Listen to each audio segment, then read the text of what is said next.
Computer and mobile tips YouTube channel subscribe ചെയ്യുക. പുതിയ വീഡിയോകളുടെ നോട്ടിഫിക്കേഷനായി ബെൽ ഐക്കണിൽ അമർത്തുക.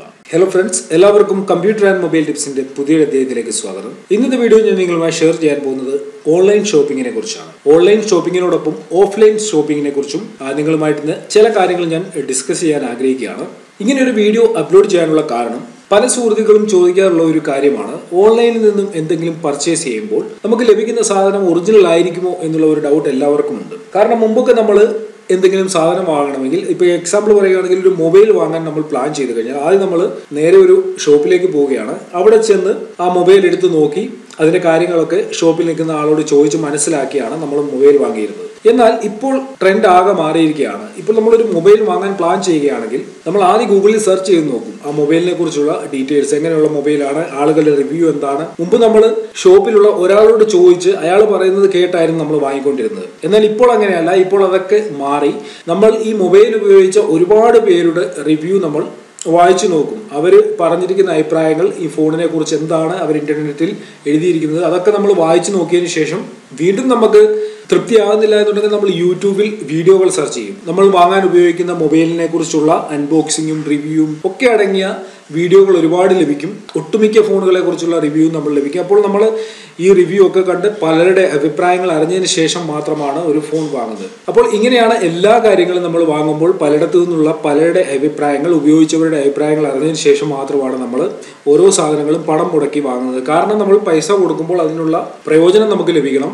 എവിടെന്നെങ്കിലും നമ്മളൊരു കടയിൽ ചെന്ന് ആ കടയിലുള്ള ആൾ പറയുന്നത് കേട്ട് നമ്മളൊരു ഫോൺ വാങ്ങിക്കൊണ്ട് പോന്നു കഴിഞ്ഞാൽ ചിലപ്പോൾ നമ്മൾ കൊടുത്ത പൈസക്ക് ആ മൊബൈൽ ഒരു പക്ഷേ മുതലാകത്തില്ല. കടയിൽ നിൽക്കുന്ന ആള് അയാളുടെ ഇഷ്ടത്തിനുള്ള ഫോണ്, അല്ലെ അയാൾക്ക് നല്ലതെന്ന് തോന്നുകയായിരിക്കും നമ്മളോട് പറയുന്നത് നല്ലതാണ്, നിങ്ങൾ എടുത്തോളാം. എന്നാൽ ഇപ്പോൾ നമ്മൾ പല ഇടങ്ങളിൽ നിന്നും അതിന്റെ ഇൻഫർമേഷൻ കളക്ട് ചെയ്തതിനു ശേഷം മാത്രമാണ് എല്ലാ കാര്യങ്ങളും പർച്ചേസ് ചെയ്യുന്നത്. കഴിഞ്ഞ കുറെ വർഷങ്ങളായിട്ട് ഇന്ത്യയിലെ ഓൺലൈൻ പർച്ചേസിംഗ്, ഓൺലൈൻ വിപണന രംഗം വളരെ പച്ച പിടിച്ചു വരുന്ന ഒരു സമയമാണ്.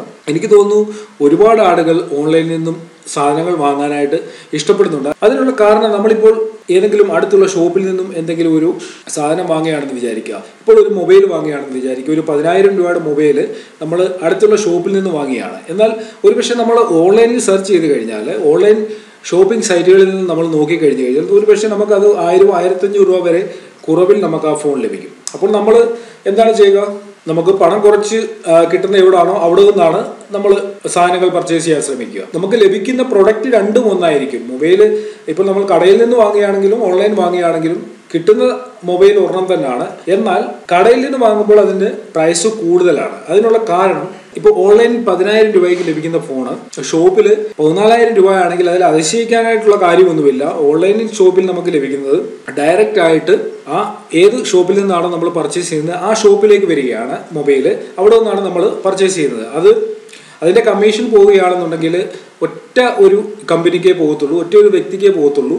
അത് ഏത് വെബ്സൈറ്റിലാണോ ഈ മൊബൈൽ സെയിലിന് വെച്ചിരിക്കുന്നത് ആ ഒരു വെബ്സൈറ്റിനുള്ള കമ്മീഷൻ കൊടുത്തിട്ട് നമുക്ക് ഡയറക്റ്റ് ആയിട്ട് അവിടെ നിന്ന് ആ ഫോൺ ലഭിക്കുകയാണ്. എന്നാൽ നമ്മൾ ഷോപ്പിൽ നിന്ന് വാങ്ങുകയാണെങ്കിൽ ഒരു പക്ഷേ ഒരുപാട് ഡിസ്ട്രിബ്യൂട്ടേഴ്സ് ഉണ്ടായിരിക്കും. അവരുടെയൊക്കെ കൈകളിൽ കയറി ഇറങ്ങിയാണ് ഈ ഫോൺ ഷോപ്പിലെത്തുന്നത്. അപ്പോൾ 3-4 ഇടനിലക്കാരുടെ കയ്യിൽ കയറി ഇറങ്ങിയാണ് ഈ ഫോൺ വരുന്നതെങ്കിൽ 10,000 രൂപയ്ക്ക് ഓൺലൈനിൽ ലഭിക്കുന്ന ഫോൺ ചിലപ്പോൾ നമുക്ക് 12,000-13,000 രൂപയ്ക്കായിരിക്കും ഷോപ്പിൽ ലഭിക്കുന്നത്. അപ്പോൾ ഇത് സ്വാഭാവികമായിട്ട് സംഭവിക്കാവുന്ന ഒരു കാര്യമാണ്. അപ്പോൾ ഇതാണ് ഓൺലൈനിലും ഓഫ്ലൈനിലും വില വ്യത്യാസം വരാനുള്ള കാര്യം. ചില ഫോണുകളുണ്ട് നമുക്ക് ഓൺലൈൻ മാത്രമേ പർച്ചേസ് ചെയ്യാൻ സാധിക്കത്തുള്ളൂ. ലീക്കോ അതേപോലെ MIയുടെ ഫോണുകളൊക്കെ തന്നെ നമുക്ക് ഓൺലൈനിൽ നിന്ന് മാത്രമേ പർച്ചേസ് ചെയ്യാൻ സാധിക്കത്തുള്ളൂ. ചില ഫോണുകളുണ്ട് ഓൺലൈനും ലഭിക്കും ഓഫ്ലൈനും ലഭിക്കും. ഇപ്പോൾ HTC ആയിക്കോട്ടെ, സാംസങ് ആയിക്കോട്ടെ, ആപ്പിൾ ആയിക്കോട്ടെ തുടങ്ങിയ ഫോണുകളൊക്കെ തന്നെ നമുക്ക് ഓഫ്ലൈനിൽ നിന്നും വാങ്ങാം, ഓൺലൈനായിട്ടും വാങ്ങാൻ സാധിക്കും. നമുക്ക് കേരളത്തിൽ എല്ലായിടങ്ങളിലും ഓൺലൈനായിട്ട് സാധനങ്ങൾ പർച്ചേസ് ചെയ്യാനുള്ള ഒരു സൗകര്യമില്ല. പലയിടങ്ങളിലും ഇപ്പോൾ ലഭിക്കുന്നുണ്ട്. മെയിനായിട്ടുള്ള ചില സിറ്റികളിലൊക്കെ നമുക്ക് എന്തെങ്കിലും സാധനം ആമസോണിൽ നിന്നോ ഫ്ലിപ്കാർട്ടിൽ നിന്നോ ഒക്കെ വാങ്ങുകയാണെങ്കിൽ നമുക്ക് ലഭിക്കും. എൻ്റെ ഒരു അഭിപ്രായത്തിൽ ചെറിയ ചെറിയ ഗ്രാമങ്ങളിലാണെങ്കിൽ പോലും ഇതേപോലെയുള്ള വെബ്സൈറ്റുകളിൽ നിന്നും ആളുകൾക്ക് സാധനങ്ങൾ പർച്ചേസ് ചെയ്യാനുള്ള ഒരു സൗകര്യം ഉണ്ടാക്കണം എന്നാണ് എനിക്ക് തോന്നുന്നത്. കാരണം ഉപഭോക്താവിന് എവിടെയാണോ ലാഭം ലഭിക്കുന്നത്, ഏറ്റവും കുറഞ്ഞ നിരക്കിൽ എവിടെ നിന്നാണോ സാധനങ്ങൾ വാങ്ങാൻ സാധിക്കുന്നത് അത് ലഭിക്കുന്ന ഒരു സൗകര്യം എല്ലായിടങ്ങളിലും ഉണ്ടാകണമെന്നാണ് എൻ്റെ ഒരു അഭിപ്രായം. അപ്പോൾ കേരളത്തിൽ ഏതൊക്കെ സ്ഥലങ്ങളിൽ കറക്റ്റായിട്ട് ഓൺലൈൻ ഷോപ്പുകളിൽ നിന്നും നമുക്ക് പർച്ചേസ് ചെയ്യാൻ സാധിക്കുമെന്ന് എനിക്കറിയില്ല.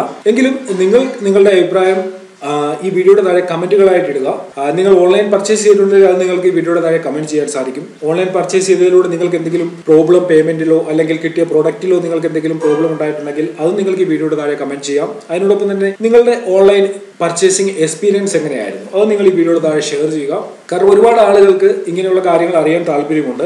പലർക്കും ഒരു പേടി, ഓൺലൈനിൽ നിന്ന് വാങ്ങുന്ന സാധനങ്ങൾ ഒറിജിനൽ ആയിരിക്കുമോ എന്നുള്ള ഒരു പേടിയുണ്ട്. ഞാൻ ആദ്യം പറഞ്ഞതുപോലെ എൻ്റെ ഒരു അഭിപ്രായത്തിൽ, എൻ്റെ ഒരു എക്സ്പീരിയൻസിൽ പറയുകയാണെങ്കിൽ, ഞാൻ ഒരുപാട് സാധനങ്ങൾ മൊബൈൽ ആയിക്കോട്ടെ, ലാപ്ടോപ്പ് ആയിക്കോട്ടെ ഒക്കെ ഞാൻ ഓൺലൈൻ പർച്ചേസ് ചെയ്തിട്ടുണ്ട്.